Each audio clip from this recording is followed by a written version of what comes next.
Since students have different learning styles and multiple intelligences, the teacher must come up with, hindi po ito nawawala sa ating licensure exam for teachers, no? Binabali-bali lang, iniiba-iba lang yung presentation ng question, pero ganyan po ang hinahanap lagi, okay? Would it be letter A, varied ways?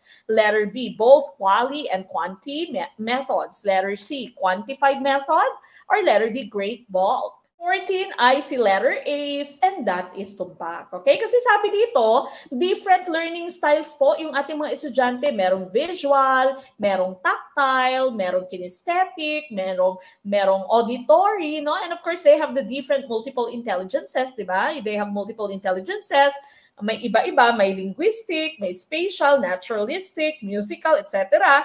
And so, your assessment should also come in varied ways. No? So, gone are the days. Wala na po. Tapos na yung dekada, no, na puro pencil or paper and pencil testing lamang yung ating pong ginagawa. Mas malapit sa actual, no? Mas malapit sa real life, ay mas maigi, di ba? So, that's why we are advocating your authentic assessment. Okay? Mga performance tasks natin.